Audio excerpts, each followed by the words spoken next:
Diz assim a palavra do Senhor. Colossenses capítulo 2, de 1 a 7. Gostaria, pois, que soubesses quão grande luta venho mantendo por vós, pelos laodicenses, e por quantos não me viram face a face, para que o coração deles seja confortado e vinculado juntamente em amor, e eles tenham toda a riqueza da forte convicção do entendimento, para compreenderem plenamente o mistério de Deus, Cristo, em quem todos os tesouros da sabedoria e do conhecimento estão ocultos. Assim digo, para que ninguém vos engane com raciocínios falazes, pois embora ausente quanto ao corpo, contudo em espírito, estou convosco, alegrando-me e verificando a vossa boa ordem e a firmeza da vossa fé em Cristo. Ora, como recebestes Cristo Jesus, o Senhor, assim andai nele radicados, edificados e confirmados na fé, tal como fostes instruídos, crescendo em ações de graça. Que Deus abençoe a sua palavra. Amém? Hoje vamos falar sobre a mensagem do mistério de Deus. O capítulo 1 de Colossenses trata a respeito desta igreja.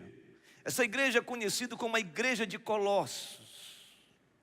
Paulo escreve esta mensagem, esta carta, exatamente de Roma, quando ele estava aprisionado. Paulo nunca esteve em Colossos. Ele não conhecia os irmãos colossenses. Na verdade, Paulo conheceu esta igreja a partir de um discípulo dele, que certamente foi alcançado pela graça de Deus na terceira viagem missionária do apóstolo, quando ele estava em Éfeso, especificamente numa escola conhecida como Escola de Tirano, onde ele então prega o evangelho, anuncia o evangelho de Deus, Jesus Cristo. Este personagem chama-se Epáfras. Epáfras ouve esta mensagem contundente do apóstolo Paulo em Éfeso, e tocado, ele é alcançado, ele é transformado, e ele então sai de Éfeso e volta para a sua cidade natal, que é Colossos. E em Colossos ele planta uma igreja. Ele planta uma igreja linda, uma igreja afeiçoada, uma igreja empática, uma igreja agradável, que crescia exponencialmente. Mas surgiu dentro da igreja alguns problemas, porque falsos mestres começaram a ensinar uma doutrina cheio de legalismo judaizante, combinado com o misticismo grego-romano. Então a igreja estava vivendo um drama de não somente entender que Jesus Cristo, e tão somente Jesus, era suficiente como Senhor e Salvador de suas vidas, mas precisava de algo mais. E esse algo mais eram as religiões de mistério dos gregos, e era o legalismo judaizante com seus rituais cerimoniais e suas festas judaicas, adicionando dentro da igreja. Então, Epáfras sai de Colossos e vai ao encontro do apóstolo Paulo. E quando ele chega, encontra Paulo em Roma aprisionado. E ele então compartilha com o apóstolo Paulo o drama desta igreja. Mas não somente ele fala do drama e das dificuldades que a igreja estava passando por causa desses falsos mestres, mas ele também compartilha a beleza dessa igreja. Como essa igreja nasceu, como ela foi plantada, como ela avançou, e certamente com as limitações de um jovem que tinha tido contato com a palavra, havia algumas situações que ele precisava ouvir algo mais profundo do seu mentor, que era o apóstolo Paulo. Então Epáfras compartilha com o apóstolo Paulo, isso com a certeza de voltar para Colossos e ministrar esta carta do apóstolo à igreja. Mas houve um problema. Epáfras não voltou. Epáfras não voltou pelo fato de os romanos olharem para ele e acharem que também Epáfras estava em conluio com o apóstolo Paulo. E por causa disso Epáfras também foi aprisionado. Então quem levou esta carta? Um discípulo do apóstolo Paulo. O nome? Tíquico. Tíquico leva esta carta, e não somente esta carta aos Colossenses, mas leva também uma outra carta, a carta a Filemon, que morava e que residia também em Colossos. Então esta carta que Tíquico leva, contém todo o conteúdo de ensino, doutrina, a respeito da supremacia de Cristo, de que Cristo era suficiente, e é suficiente, de que Ele é superior a tudo e sobre todos. Então, Paulo escreve esta carta para fortalecer a fé desses irmãos. Mas ele não deixa de ver a lindeza, a preciosidade dessa igreja. A despeito de todas as lutas, os embates, os problemas, as heresias que estavam circundando a igreja, Paulo olha para essa igreja de uma maneira extraordinária. E observe isso, por favor, no capítulo 1, por gentileza, e versículos 6 a 8. Veja o que Paulo fala a respeito desta igreja. Ele diz que chegou até vós, como também todo mundo está produzindo fruto e crescendo, tal acontece entre vós, desde o dia em que ouvistes e entendestes a graça de Deus na verdade, segundo fostes instruídos por Epáfras, nosso amado conservo, quanto a vós outros, fiel ministro de Cristo, o qual também nos relatou do vosso amor no Espírito. Então o que a gente percebe é que o apóstolo Paulo, ouvindo a fala de Epáfras sobre os problemas da igreja, as lutas da igreja, Paulo consegue perceber também que aquela igreja nasce e floresce e dá frutos. Então o olhar do apóstolo Paulo não é apenas um olhar exortativo contra os falsos mestres que estavam influenciando a igreja local. Mas Paulo consegue transcender, superpujar uma visão muitas vezes que nós temos da igreja e perceber que essa igreja também é a noiva de Cristo. Quando ele fala que essa igreja crescia, quando ele fala que essa igreja florescia, quando ele fala que essa igreja dava frutos. Sabe, irmãos queridos, me parece que aqui há uma certa instrução do apóstolo Paulo à igreja nos dias de hoje, a respeito do nosso olhar para com a igreja de Deus.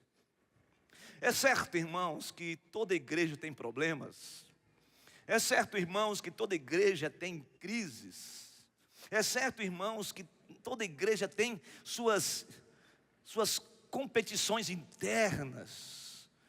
É certo, irmãos, que muitas vezes a igreja tem seus partidarismos, porque isso faz parte da realidade, das limitações, das fragilidades do homem e da mulher. Porque nós mesmos somos assim por natureza. Mesmo redimidos em Cristo, nós temos a propensão a uma visão mais egocêntrica, mais um olhar para si mesmo, para o nosso próprio umbigo.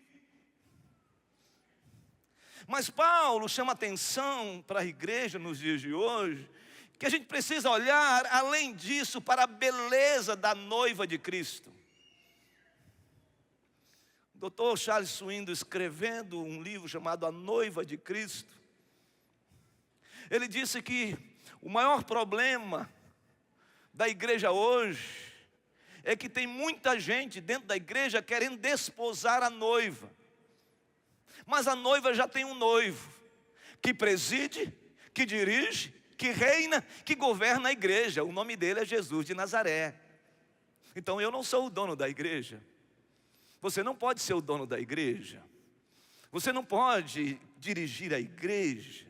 Você não pode reger a igreja, porque quem dirige, quem preside é o cabeça, ou é a cabeça, que é Cristo Jesus. E nós somos movidos pelo Espírito Santo nessa direção. Então, quando nós começamos a sermos movidos pelo Espírito Santo, a olharmos a igreja, não só os problemas subjacentes na vida orgânica dela, mas quando a gente começa a olhar a igreja como a noiva de Cristo Jesus, aí a gente começa a ter uma noção clara de que, apesar dos problemas, das crises, dos litígios, das dificuldades, dos partidarismos, de todas as perebas que existem no nosso meio, acima de tudo, essa igreja é a noiva de Cristo. Quando nós lemos o texto sagrado de Gênesis capítulo 1, versículo 26, que diz: façamos o homem à nossa imagem e semelhança. Quando Deus diz isso, Ele está dizendo de que nós fomos criados à sua imagem e semelhança. É certo, irmãos, que por causa da natureza caída do homem, foi arranhado, houve uma espécie de ranhura, como dizem os nortistas, foi azunhado. Essa imagem, esta semelhança, mas em essência, ainda nós temos estes lampejos na nossa vida. Então eu não posso falar do meu irmão de maneira maldita, ou falar alguma coisa a respeito de alguém, um irmão, ou levantar-me contra ele, ou criar algum tipo de litígio, de crise, de ofensa contra ele, porque quando eu faço isto, eu estou indo contra aquele que nos fez a sua imagem e a sua semelhança. Então Paulo trata isso no capítulo 1. Agora no capítulo 2 que nós vamos entrar, Paulo agora vai discorrer de maneira profunda a respeito do mistério de Deus. Que mistério é esse que o apóstolo Paulo está falando? Eu penso que nós podemos já nos aprofundar olhando para o versículo 26 e 27 do capítulo 1 ainda, que Paulo vai aqui esclarecer a ideia desse mistério. Ele diz assim no versículo 26: o mistério que estivera oculto dos séculos e das gerações, agora todavia se manifestou aos seus santos, aos quais Deus quis dar a conhecer qual seja a riqueza da glória deste mistério entre os gentios, isto é, Cristo em vós, a esperança da glória. Então Paulo aqui vai começar a tratar conosco sobre esse mistério. E como é que ele vai discorrer isto, sobre esse mistério que é Cristo Jesus, em nós a esperança da glória? Primeiro ele vai falar de uma grande luta que nós temos e que nós travamos como filhos e filhas de Deus, diante daqueles que resistem a se opor à fé que nós vivenciamos. E ele começa dizendo isso no capítulo 2. Ele diz assim: gostaria, pois, que soubesses quão grande luta venho mantendo por vós, pelos laodicenses, e por quantos não me viram face a face. Paulo aqui está falando com os colossenses, dizendo que eles precisam entender e compreender, e o desejo do coração deles é que eles percebam a grande luta que ele travou pelos laodicenses, pelos irmãos, pela igreja. Paulo aqui trata sobre a necessidade que nós temos que entender, que nós cristãos, filhos de Deus, discípulos de Cristo, não vivemos num parque de diversão, mas num campo de batalha. Por isso ele usa a expressão grande luta. Essa palavra grande luta, no original, vem de um termo grego chamado agon. Esse termo refere-se a uma arena de competição, uma arena de luta, uma arena de batalha, uma arena onde um soldado, onde um atleta compete bravamente. Paulo está dizendo que ele estava exatamente assim, numa arena, lutando pela fé, batalhando pela fé. E por quê? Por si mesmo? Obviamente que não. Para o seu elevo, para a sua autopromoção, para a sua autoprojeção? Obviamente que não. Ele diz claramente que ele lutou pelos laodicenses, que era uma igreja perto da igreja de Colossos. Ele estava lutando pelos colossenses, que ele não conhecia ainda essa igreja. E ele estava lutando por todas as igrejas que ele plantou e pelas igrejas do mundo. Sabe, irmãos, se a gente quer entender a vida cristã e o preço que Cristo realizou na cruz do Calvário para me salvar e salvar a sua vida, isso foi num campo de batalha. A cruz foi um lugar de luta, de enfrentamento. Quando Jesus estava no Monte das Oliveiras, quando ele estava no Getsêmani, ajoelhado, prostrado, transpirando sangue, ele diz: Pai, afasta de mim este cálice.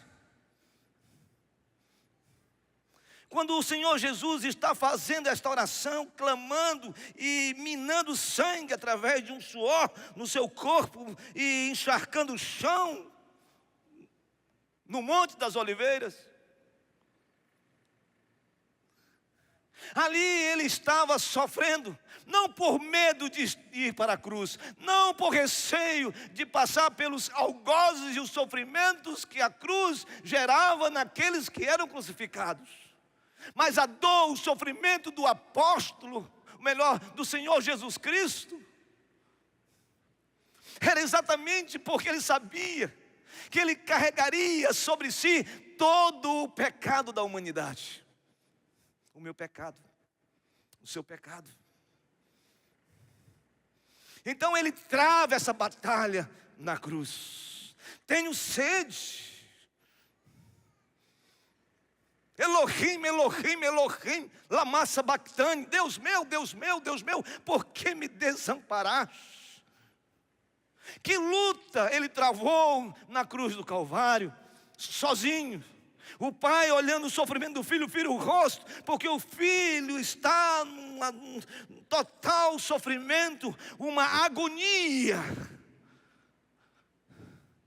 Estava intrínseco à alma de Jesus.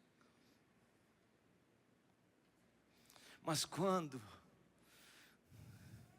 esse Jesus aplaca a ira de Deus com a sua própria vida e nos faz não mais inimigos de Deus, mas amigos de Deus, porque Ele então faz uma ponte entre o homem e Deus, porque esta ponte tinha sido rachada, quebrada, o abismo era profundo, e a cruz do Calvário faz isso.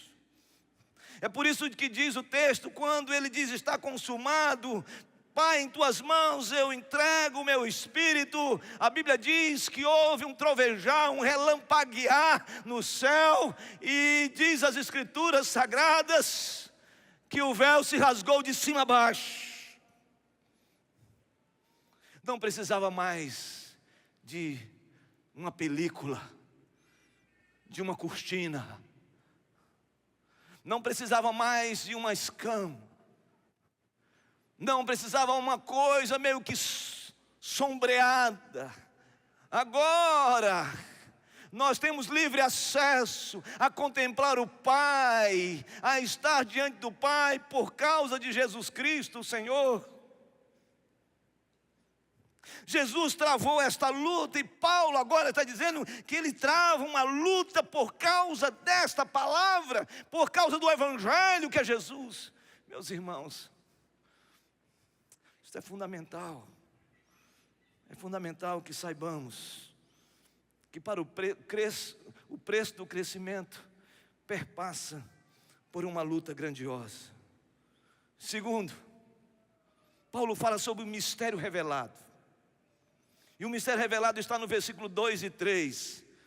Ainda no versículo 26 e 27 do capítulo 1, eu falei dessa movimentação, desse clarificar, esclarecimento do apóstolo Paulo a respeito do mistério. Mas, a partir do versículo 2 e 3 do capítulo 2, nós encontramos algo interessantíssimo. Diz assim: para que o coração deles seja confortado e vinculado juntamente em amor, e eles tenham toda a riqueza da forte convicção do entendimento, para compreenderem plenamente o mistério de Deus, Cristo, em quem todos os tesouros da sabedoria e do conhecimento estão ocultos.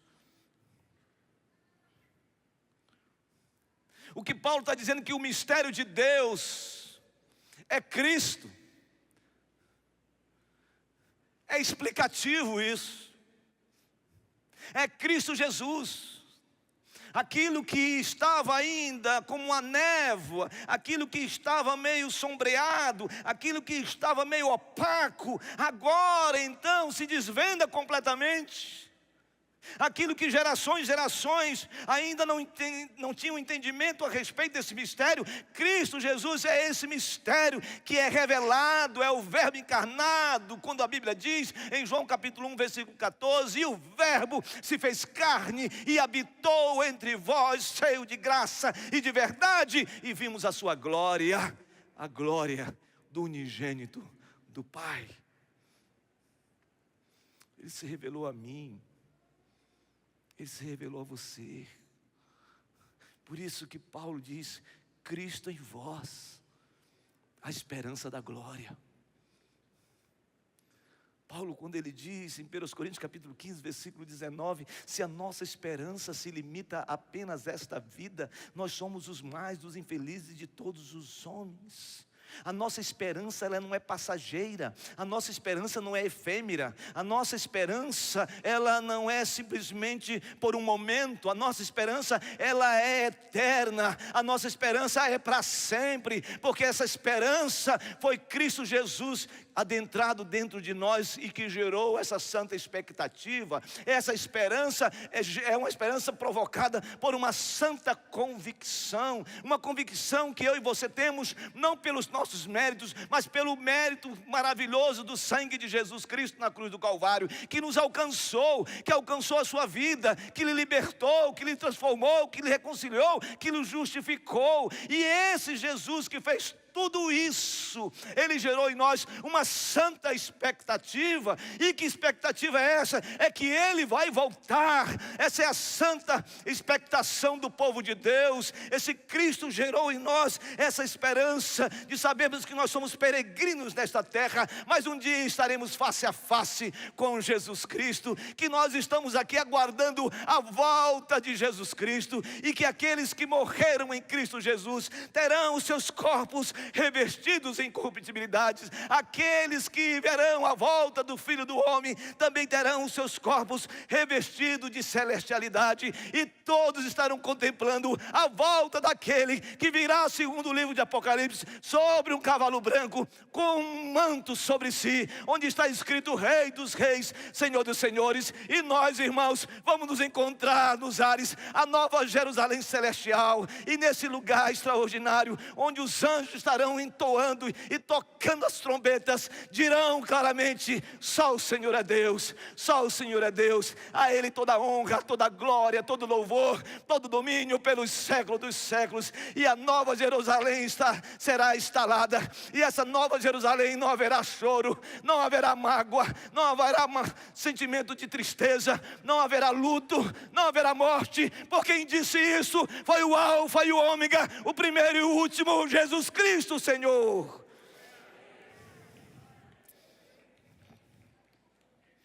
Calma, irmãos. Esse é o mistério revelado.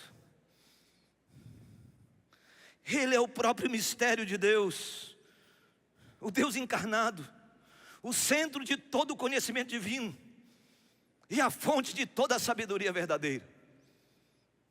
Agora, a partir do versículo 4, o apóstolo Paulo vai falar sobre o impacto.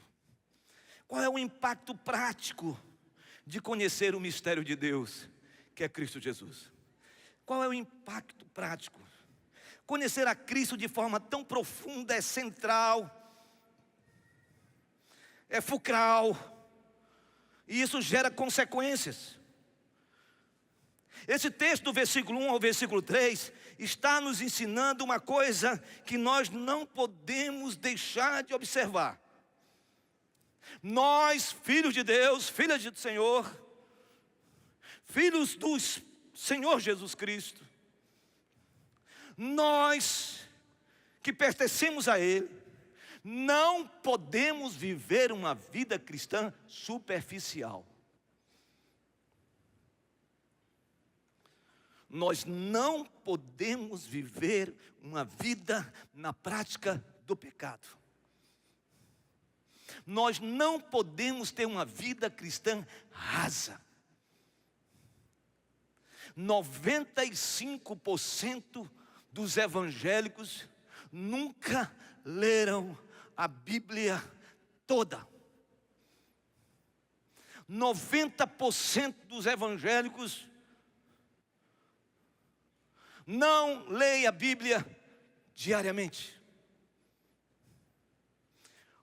Apenas 1/3 dos evangélicos frequentam semanalmente a igreja.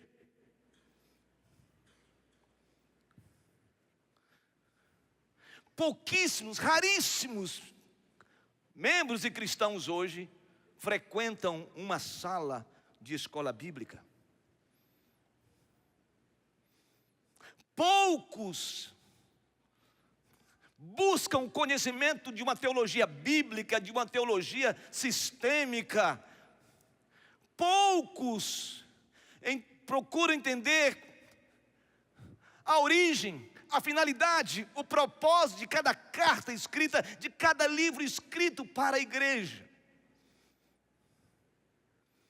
E o que tem acontecido, irmãos? A igreja tem se tornado neófita, imatura, não cresce, se tornam crentes mimados. O pastor falou alguma coisa, aí doeu. Não vou mais nessa igreja. Coçou a orelha, coçou o coração, já sai da igreja.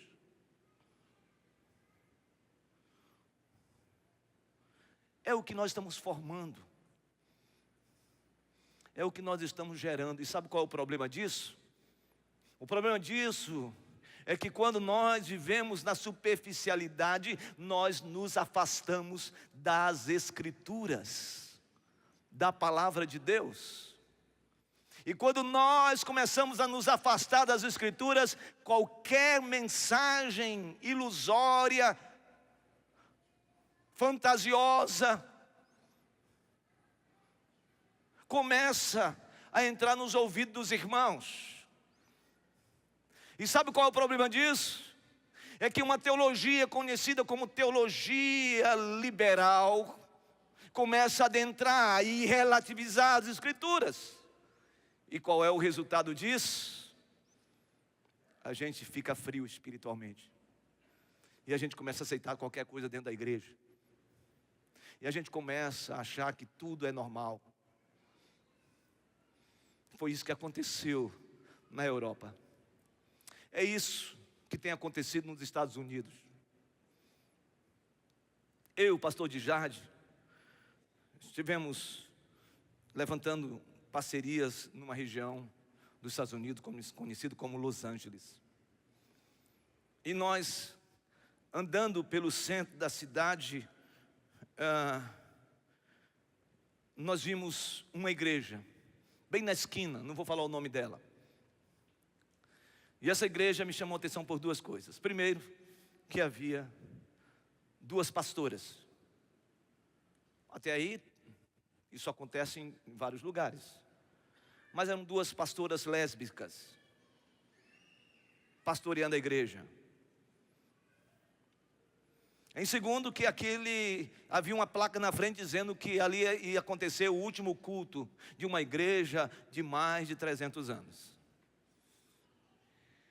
E estava lá, o último culto dessa igreja, parecia um culto fúnebre. O último culto da morte daquela igreja. Aquela igreja, em algum momento, era uma igreja histórica. Uma igreja fundamentada na palavra. Uma igreja que compartilhava as escrituras. Uma igreja que tinha as escrituras como centro de radiação e fortalecimento e firmeza da fé dos crentes. Mas o que aconteceu com aquela igreja? É que em algum momento, as pessoas começaram a relativizar as escrituras. Começaram a aceitar as coisas dentro que o mundo oferece. E que o que a Bíblia diz num contexto passado não tem aplicação e contextualização para a realidade que vivemos. Que o mundo mudou. Que as pessoas mudaram. E que nós devemos aceitar tudo dentro da igreja. Que nós podemos aceitar o aborto como coisa natural. Que nós podemos aceitar a ideologia de gênero como algo natural. Que não tem problema nenhum a gente simplesmente aceitar biblicamente a homossexualidade. Como se tudo isso fosse normal. E preste atenção, eu quero dizer que nós amamos todas as pessoas. Mas o projeto de Deus na vida de cada um de nós perpassa por uma transformação. A igreja tem que estar aberta para receber todos os amados que adentram aqui e serão amados, mas essa igreja ela não é inclusivista. Essa igreja é uma igreja que prega o evangelho da graça libertadora. E que só há esperança para a minha frustração, para a sua frustração. Só há esperança para o meu sofrimento e o seu sofrimento. Só há esperança para o pecado que tenazmente me assedia, que esmurra o meu corpo, somente através da palavra de Deus. Olha, eu quero dizer para você que todas as vezes que eu vivo a palavra de Deus mais próximo, que eu contemplo as escrituras, que eu vivo, mais eu me aproximo de Deus e mais me afasto do pecado que tenazmente me assedia. Mas quando eu começo a me afastar das escrituras, de uma vida com Deus, eu dou vazão a essa carne que o tempo todo é visceral na minha vida. Então, ele está dizendo para essa igreja: Cristo está em vocês, a esperança da glória está em vocês, vocês já pertencem a Ele. E se vocês pertencem a Ele, então Ele começa a dar as instruções práticas. Primeiro, Ele diz: não vivam, não se deixem enganar com raciocínios falaciosos. Versículo 4, olha o que Ele diz: assim digo, para que ninguém vos engane com raciocínios falazes. É interessante essa palavra falazes aqui, porque é a mesma expressão.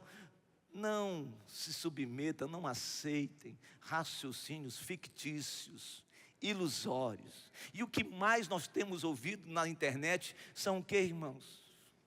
Mensagens assim: 10 passos para você viver uma vida de rico.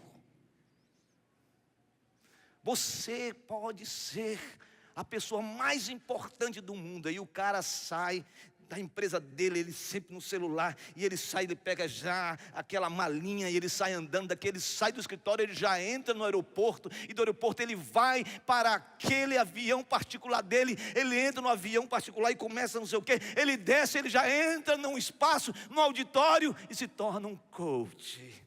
E aí todo mundo diz, eu quero ser esse.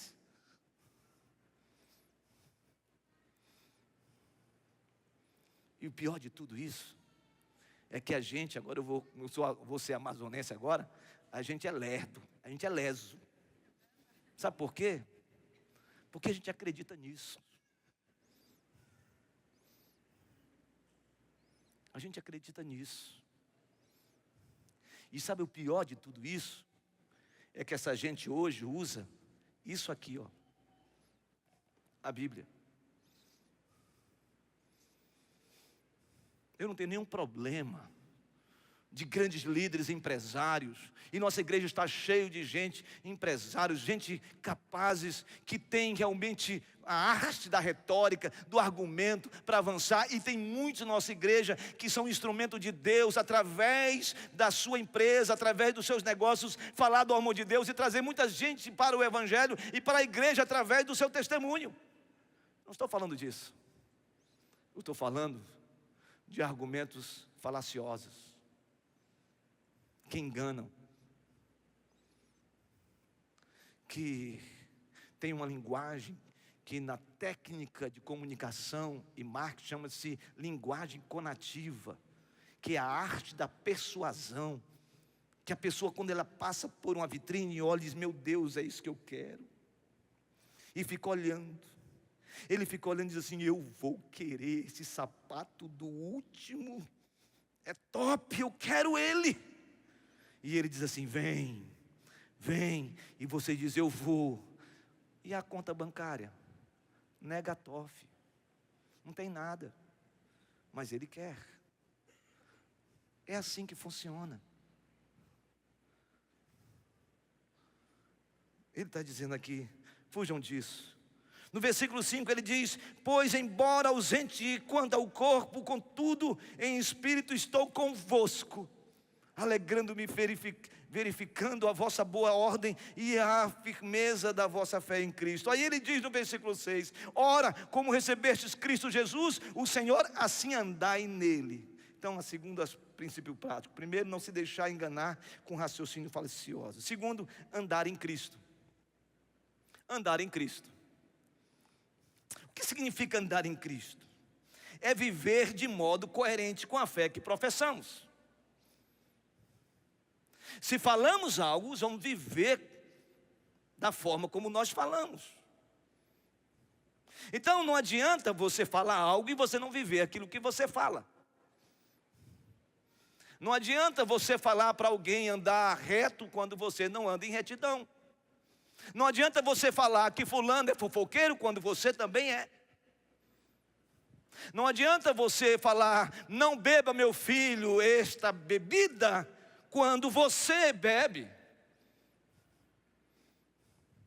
Não adianta você falar, menino, isso não é para agora, para você ainda é um jovem adolescente, você não cresceu, quando você tem na sua casa um altar cheio de bebidas. Eu quero, em nome de Jesus, dizer para você que hoje você tem uma grande oportunidade de chegar na sua casa, pegar todas as suas bebidas e jogar fora em nome de Jesus, e a sua família ser liberta dessa situação que pode provocar um mal terrível para o seu adolescente, para o seu filho, sua filha, e talvez um dia ele passe na sua cara dizendo o seguinte,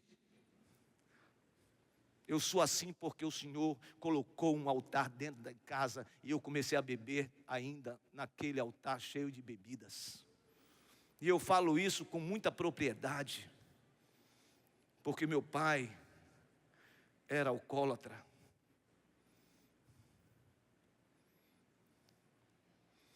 E quando eu comecei a beber com 12 anos, eu enchi a cara que caía no chão. Um dia, eu disse para minha esposa,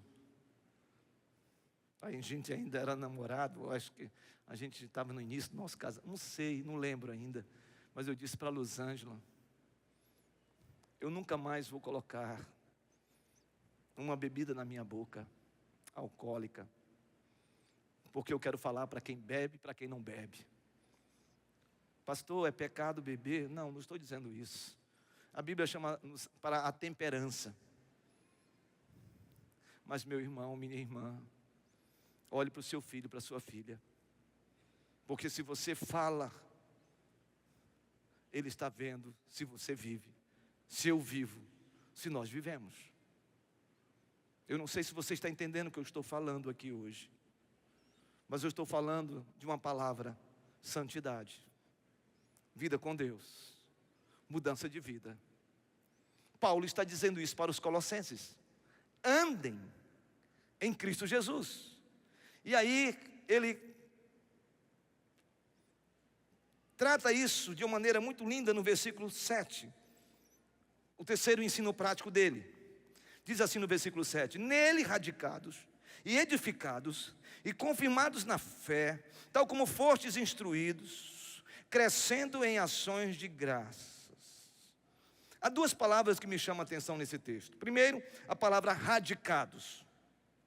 Esta palavra radicados, no original é: estejam enraizados, estejam fundamentados. Vocês têm que estarem firmes na fé. E quando ele diz isso, ele está dizendo de que a forma pela qual nós nos fundamentamos vem através da Bíblia, da palavra de Deus. Aí eu me lembro do último ilustração, história, argumento de Jesus no Sermão da Montanha, no capítulo 7. Os últimos versículos, Jesus vai tratar ali sobre uma situação muito interessante. Ele vai dizer assim: o homem prudente é aquele que ouve a palavra de Deus e não a pratica. O vento bateu sobre a casa que ele construiu. A chuva bateu contra aquela casa, e o rio caudaloso também bateu, e a casa caiu. E por que ela caiu? Porque ela foi construída sobre areia. O homem prudente é esse que ouve a palavra de Deus e não a pratica. Mas o homem prudente é aquele que ouve a palavra de Deus e a pratica. E então este homem, ele construiu uma casa sobre a rocha. Os ventos uivantes bateram contra a rocha, contra a casa. A chuva torrencial veio sobre a casa. E o rio caudaloso bateu contra a casa. A casa não caiu. E por que ela não caiu? Porque ela estava fundamentada onde? Na rocha. A rocha é Jesus. O que Paulo está dizendo aqui é que nós devemos estarmos fundamentados, enraizados em Jesus, o mistério revelado.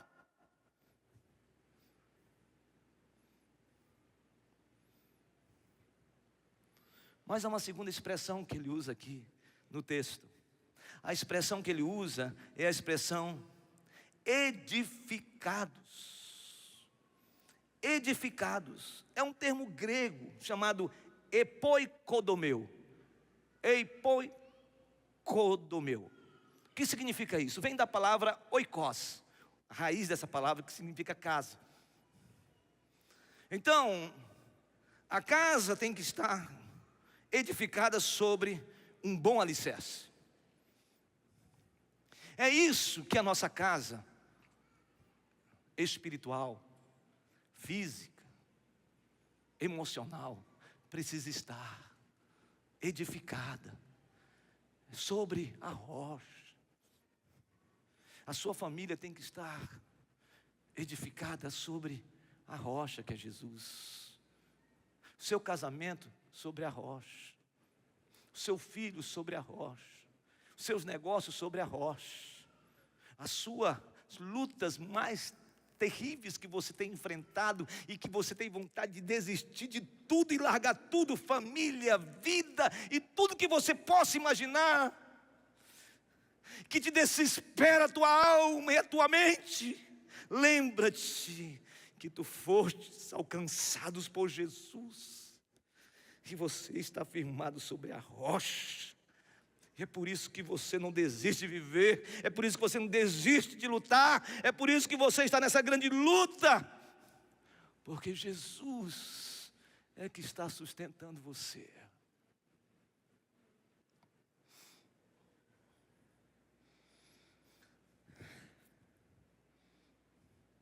Eu quero encerrar esta mensagem de hoje dizendo o seguinte: o mistério de Deus, antes oculto, foi plenamente revelado em Cristo, que é a nossa esperança da glória e a fonte de toda a sabedoria.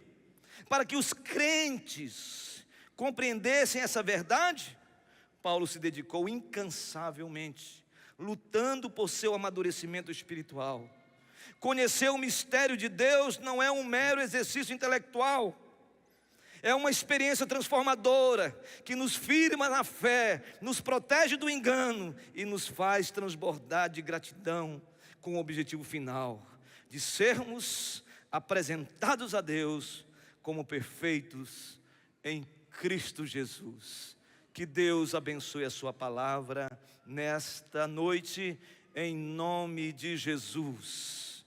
Amém. Vamos aplaudir o Rei dos Reis, o Senhor dos Senhores.